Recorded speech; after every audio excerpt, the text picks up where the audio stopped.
Good morning বন্ধুরা, শুভ সকাল। তোমরা কেমন আছো? আশা করি ভালোই আছো। আমি ভালো আছি। তো চলো আজকের ব্লগটা দেখতে থাকো। আশা করি আজকের ব্লগটা বেশ ভালোই লাগবে। কালকে হচ্ছে দোলযাত্রা ছিল, তো দোলযাত্রা যেরকম আবির খেলা হয় সেটুকুই আর কি হয়েছে। আজকে তো আর কি হোলি, যেটা আর কি মানে বেশি বেশি করে রং দেওয়া বলতে পারো। তো যাই হোক, আশা করি আজকের ব্লগটা বেশ ভালোই লাগবে। যারা যারা ভিডিওগুলো দেখছো তারা তারা প্লিজ একটু লাইক করে দিও, কমেন্ট করে দিও, সাবস্ক্রাইব করে দিও। দেখো ওখানে কতজন আর কি বাচ্চা কাচ্চা নাচানাচি করছে, গান ছেড়ে দিয়ে নাচানাচি করছে। ওদিকে তো রং খেলেছে, প্রচুর পরিমাণে আর কি রং খেলেছে, এখন খেলে নাচানাচি করছে। ডিজে বক্স বলতে পারো নিয়ে এসেছে, তো নিয়ে এসে এখন নাচানাচি করছে। সকাল থেকেই রং খেলছে ওরা, ওই মাঠের মধ্যেই রং খেলছে। রং খেললো, তারপর এখন ছাদে, এই যে ছাদে নাচানাচি করছে। 4-5 জন আছে, 4-5 জনই আর কি সকাল থেকেই আর কি খেললো। খেলার পর এখন হচ্ছে রং খেলায় আর কি মেতে উঠেছে বলতে পারো। এই যে মাঠটার মধ্যে দেখছি, যে মাঠটার মধ্যে খেললো এতক্ষণ। আজকে কি কি মেনু বলো তো? আজকে ডাল হয়েছে, পালং শাকের তরকারি হয়েছে, আর হচ্ছে মাটন তো কালকেই আছে, কালকে করে রেখেছিলাম মাটনটা, তো সেজন্য আছে ভালোই আছে, তো হয়ে যাবে। তো ওর জন্যই করে রেখেছিলাম, যাতে আজকে আর রান্নাবাড়ি না করতে হয়। তো প্রতিদিন আর ভালোও লাগে না, তাই না বলো, রং খেলার মধ্যে। তো কালকের জন্য করেই রেখেছি। কালকে ভেবেছিলাম কীর্তনে যাব, কালকে বৃষ্টি শুরু হয়েছে না, মানে কি বলবো, মুষলধারে আর কি শিলাবৃষ্টি বলতে পারো। শিলিগুড়িতে রাত্রিবেলায় এই 8টা, 8:30, 9টার থেকে আর কি শুরু হয়েছে শিলাবৃষ্টি, মানে শিলই পড়ছিল। তো আমার হাজব্যান্ড আবার কি করলো বলো তো, একটা শিল নিয়ে এসে আমাকে আবার গালের মধ্যে ছোঁয়াচ্ছে। আমি বলছি কোথা থেকে আবার, মানে ঠান্ডা এত কি করে, বলে শিলাবৃষ্টি হচ্ছে। শিলাবৃষ্টির আওয়াজ তো পেয়েছি, কারণ আমাদের উপরে যেহেতু মানে টিন আছে, তো সেহেতু আওয়াজ তো পাওয়াই যায়। তো আওয়াজ পাচ্ছিলাম, কিন্তু ও আবার নিয়ে এসেছে বাইরে থেকে আর কি, বাইরে বারান্দাটার ওখানে শিল পড়েছে। তো বেশ ভালো লাগে না? ছোটোবেলায় জানো তো, আমরা শিল ওরকম যদি পড়তো না, তাহলে পরে আমরা শিল কুড়াতাম, কুড়িয়ে ওই যে একটা ধরো হচ্ছে মানে বালতি বা কোনো কিছুতে আর কি জড়ো করে রাখতাম, জলই তো হয়ে যেত, তাও আনন্দ হতো। হ্যাঁ, মানে মাঠ থাকলে পরে বেশি ভালো লাগে আর কি দেখতে, যে পুরো একদম মাঠে একদম সাদা সাদা হয়ে আছে, একদম শিল পড়ে, তো বেশ ভালো লাগে। তো ওরকম কুড়াতাম, কুড়িয়ে ওই জলই হয়ে যেত পরে, তা হলো।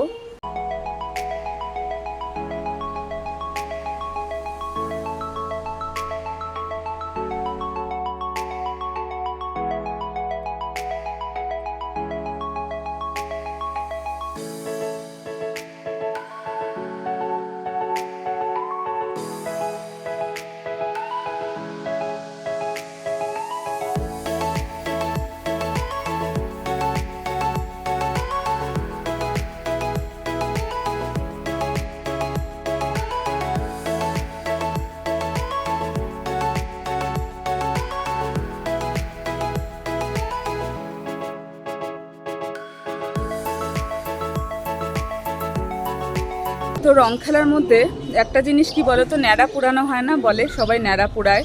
তো আমাদের মধ্যে এরকম নিয়ম আছে, মানে আমাদের জলপাইগুড়িতে আর কি, আমরা ওটাকে কি বলি, বুড়ির ঘর না কি বলে একটা, ওই ছোট ছোট করে পুতুল বানানো হতো, ওই পুতুল দেওয়া হতো। তারপরে হচ্ছে কি বলো তো, আলু বেগুন আর কি, মানে সব বাচ্চা কাচ্চারা মিলে আমরা আর কি করতাম। তো হচ্ছে মানে ওই বুড়ির ঘর পুরানো হতো। আমরা যারা যারা আর কি একসাথেই পাড়াতে ছিলাম, জলপাইগুড়ির কথা বলছি, তখন সবাই একসাথে জড়ো হয়ে ওই কি যেন বলে ওটাকে, সুপারি গাছের যে খোলগুলো থাকে, ওই খোলগুলো, তারপরে শুকনো শুকনো পাতাগুলো, তারপরে বাঁশ, যেগুলো পুরানো বাঁশ আর কি, সেগুলো দিয়ে আর কি বুড়ির ঘর তৈরি করতাম। আমরা ওটাকে বুড়ির ঘরই বলতাম। তো ওই বুড়ির ঘর আর কি মানে রং খেলার আগের দিনকার বিকালবেলা, সন্ধে না হলে ওটা হয় না, সন্ধেবেলায় ওটাকে মানে সব কিছু রেডি করে ঘরের মতো করতাম, তারপরে ওটাকে পোড়াতাম। ওর মধ্যে আবার আলু দিত, কেউ আবার বেগুন দিত কারো বাড়ি থেকে এনে, ওইটাকে আর কি পুরানো হতো, ওটা আবার খাওয়া হতো, এগুলো আর কি ভালো লাগতো। তো সবার এটা নিয়ম থাকে না, নিয়ম পরের কথা বলছি। তো ও তো অনেক ঘুম থেকে আর কি, ঘুমের থেকে অনেকক্ষণ তাড়াতাড়ি উঠেছে, তারপরে শুয়ে থাকলো। তো ওর জন্য বিছানাটা উঠাতে পারছিলাম না, অনেক দেরি করেই আর কি বিছানাটা উঠাতে পারলাম বলতে পারো। কারণ কি করব, শুয়ে থাকলে তো আর বিছানাটা উঠানো যায় না। ওকে কখন থেকে ডেকে যাচ্ছি যে ওট বিছানাটা উঠাই, বলে উঠে কি করব, রং টং তো সেরকম খেলছি না, তো উঠে কি করব। আমি বললাম যে তাও উঠে চা খাবি, ভাত খাবি, একসাথে সব কিছু খেলে পরে তো অসুবিধা ব্যাপার, তাই বললাম। তো যাই হোক, তারপরে উঠে একসাথেই সকালবেলায় ভাতই খেয়েছি। কী দিয়ে খেলাম বলো তো, বেগুন ভাজা দিয়ে ডাল দিয়ে খেলাম। ও বেগুন ভাজা তো খাবে না, ও আলু ভাজা আর ডাল দিয়ে খেলো। আমাদের এখানে যে কীর্তন হচ্ছিল, তো কীর্তনটা শেষ হয়ে গেছে। আজকে হচ্ছে খিচুড়ি প্রসাদ দিবে। তো খিচুড়ি প্রসাদ নিতে যাব কি করে, যা রং খেলা হচ্ছে মানে কি বলবো। আমাদের এই যে সোজাসুজি বাড়িটাই আর কি গান চালিয়ে বাচ্চা কাচ্চারা মানে ওদিক দিয়ে আর কি পিচকারিও দিচ্ছে, পিচকারি দিয়ে রংটাও দিচ্ছে। মানে যে আর কি ছাদের থেকে দিচ্ছে, তো যে নিজ দিয়ে যাবে আর কি তার গায়ে ভালোই রং লাগবে। তো তোমাদেরকে একটু পরেই দেখাচ্ছি, পুরা নাচানাচি হচ্ছে, মানে কি বলবো। রং খেলার দিন তো এরকমই হবে। তো যাই হোক, ওর জন্য জানি না যাওয়া হবে কি হবে না খিচুড়ি প্রসাদ আনতে। কারণ হচ্ছে মানে নাইটি পরে তো যাওয়া যাবে না, ওইদিকে ভালো ড্রেস পরেই আর কি যেতে হবে, যেহেতু মেন গলি আমাদের ওদিকে। তো সেজন্য যাওয়া হবে না, জানি না। এখন দেখি আমার হাজবেন্ড যদি যায় তাহলে পরে ও গেলে পরে নিয়ে আসতে পারবে। আমি তো যাব না। আমিও যাব না। ও যাবে না বলে। ও যদি যায় তাহলে পরে কোনো অসুবিধা নেই, কারণ ও গেলে পরে ও ছেলে মানুষ, তো কোনো অসুবিধা হবে না। আমি ও কাশি হচ্ছে তার জন্য যাবে না। তো যাই হোক, আমি যাব না। কারণ হচ্ছে এই রং খেলাটা, এই বাজে রং না আজকে, এটার জন্যই অসুবিধা হয়। কারণ কি বলতো, আবির খেলা না, আবির খেলার সাথে হচ্ছে যারা আবির খেলছে খেলছে, কিন্তু আবির খেলার সাথেও যেটা আজকে বাজে রং খেলা হচ্ছে, মানে যেটা খুনি রং বলে না, আমরা তো খুনি রঙই বলি। তো ওই খুনি রংটা আজকে খেলা মানে খুনি রং বলে ওটাকে। খুনি আবার কোনটা? খুনি রঙই বলে। খৈনি রং বলেন, আমরা খুনি রং বলি। যাই হোক, বোকা বোকা বলি, খুনি রং আবার কি? তো খৈনি রং না খুনি রং, যাই হোক ওটা বলি আমরা। তো ওই খেলাটাই আজকে হচ্ছে, যেটা বাজে খেলা যেটাকে বলো, একদম কালো ভূত হয়ে আছে। ওই ছেলেগুলোকে তো চেনাই যাচ্ছে না। মানে অন্যদিন যাও চেনা যায়, আমাদের মানে পাড়ার প্রতিবেশী বলতে পারো, কিন্তু মুখে একদম কারোর মুখ দেখে বুঝতে পারবে না, কালো কালো রং। মানে যেটা কি মানে কি বলবো, আলকাতরা মাখলে যেরকম হয় না, ওরকম আর কি হয়ে আছে। তো ওই রং তো উঠবেই না। আমার তার মধ্যে মানে তোমার আবির দিলে পরেও মাথায় যদি আবির লাগে না, আমার হচ্ছে মানে হ্যাচো কাশি শুরু হয়ে যাচ্ছে। গালে দিক কপালে দিক সেটা ঠিক আছে, কিন্তু ওই মাথার মধ্যে দিলে পারে ওই শ্যাম্পু দিয়েও মানে আবিরটা তাও উঠানো যায়, ওই খুনি রং মাথার মধ্যে দিলে না একদম সারা মানে চুলের তো 12টা এমনিতেই মানে বেজে গেছে বলতে পারো। আরও ওই খুনি রং মাখলে পারে স্কিনেরও খুব খারাপ পরিস্থিতি। রং খেলা ভালো লাগে, কিন্তু এই সময় আমার ভালো লাগে না ভাই। ওই কালো কালো রং মানে একদম আলকাতরার মতো রং। তারপরে অনেকে হচ্ছে মানে এত বাজে বাজে যে সোনালি টাইপের একটা রং হয় না, ওই সোনালি, হ্যাঁ বার্নিশটা এই টাইপের যে কালারটা, ওইটা আর কি মাথায় দিচ্ছে চুলের মধ্যে, ওগুলো খুব আমার বাজে লাগে। এমনি আবির দাও ঠিক আছে, কিন্তু ওইগুলো রং আবির দিলে রাগ করিস না। আবির দিলে পরে মাথায় দিলে তাও ধুয়ে ফেললে পরে হেঁচোকাশি হইলেও কি করা যাবে। এখন আর রং খেলার দিন তো রং খেলতেই হবে, কিছু করা নাই। না স্নান হয় নাই, তাহলে তো ভালো কথা। তো সেটাই বললাম।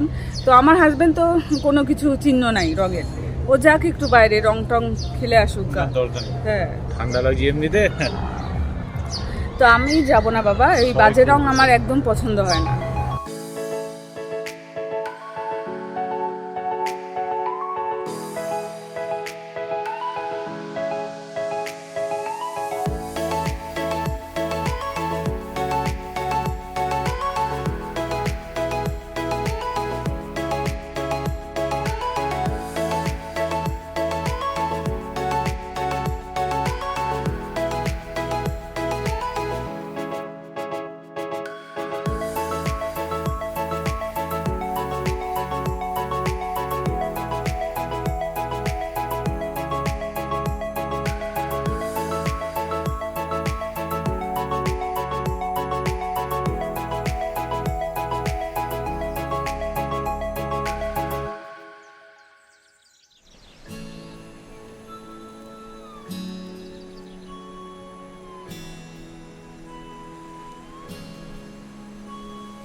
তো খিচুড়ি প্রসাদ আনতে কে যাবে, রং খেলার মধ্যেই আর কি অসুবিধা।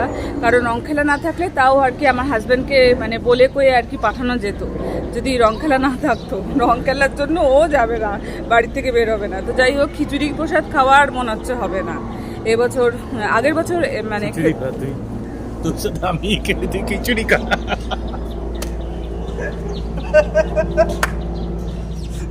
খিচুড়ি কেউ খেলে না, তোর সাথে আমি খেলাম, বহুত কথা বলতে।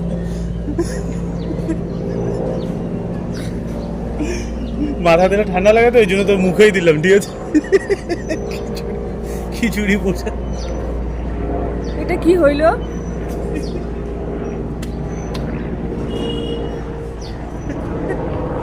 পান্তাটা তুই খাইস না।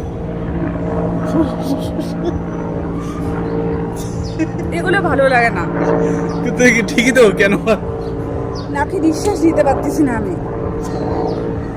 বলতে বলতে আমি তোমাদের সাথে কথা বলছি, বলতে বলতে এমনভাবে রং দিল, নাকে টোকে চোখে ঢুকে গেছে একদম রঙগুলো। আর এদিকে আমাদের মিনি দেখাচ্ছি তোমাদেরকে, মিনি একদম কড়াকড়ি খাচ্ছে রঙের মধ্যে। ওর গায়ের মধ্যে রঙটা লাগলো, ভালো লাগে না একদম, কি যে করে না কি বলবো।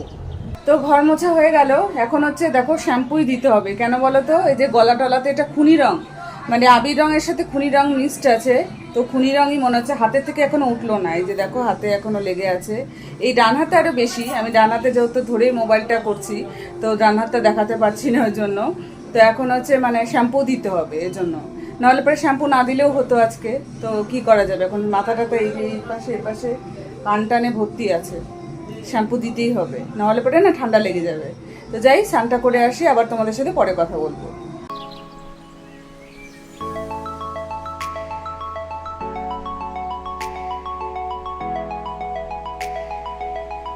পুজো দিয়ে নিলাম। তো পুজো দিতে গিয়ে মানে ঠাকুরের যে থালা বাসনগুলো, কালকে যেহেতু সন্দেশ দিয়ে পুজো দেওয়া হয়েছিল না, তো সন্দেশ দিয়ে পুজো দেওয়া হয়েছিল, মানে সন্দেশ দিলে পারে বা মানে একটু যদি মানে ঘিয়ে ভাজা সন্দেশ হয় না, সেরকম তেল তেল করতে থাকে। তো আমি ভাবলাম যে সকালে আমার মা ধুয়েছে নাকি, তো এখন পুজো দিতে এসে আর কি দেখলাম যে তেল তেল করছে একদম, মানে ঠাকুরের থালা বাসনগুলো।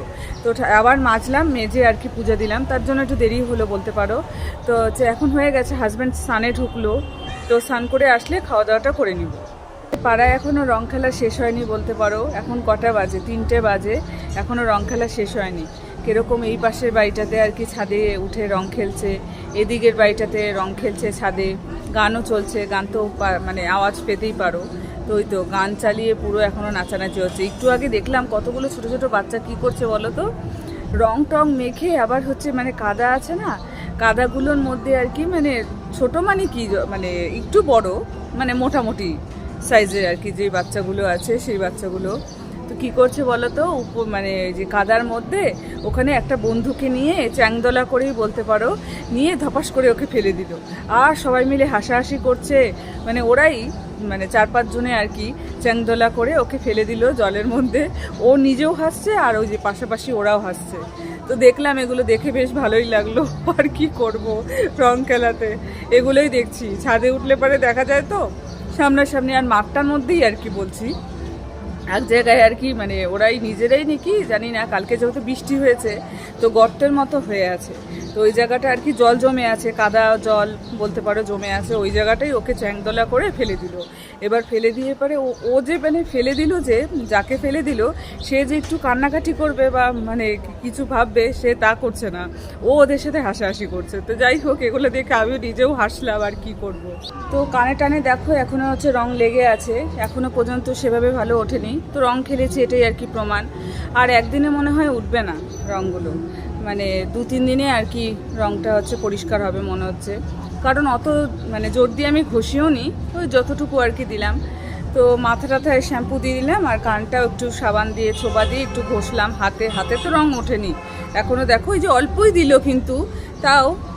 বন্ধুরা, আজকের ব্লগটা আমি এখানেই শেষ করে দিচ্ছি। ভালো লাগলে অবশ্যই লাইক কমেন্ট সাবস্ক্রাইব করতে বলো না। পাশে থেকেও বড়োদেরকে জানাই অনেক অনেক প্রণাম, আর ছোটোদেরকে জানাই অনেক অনেক ভালোবাসা জানিয়ে আজকের ব্লগটা আমি এখানেই শেষ করে দিচ্ছি। কালকে আবার দেখা হবে নতুন দিনে নতুন সকালে। ততক্ষণ অবধি তোমরা সুস্থ থেকো, ভালো থেকো, গুড নাইট।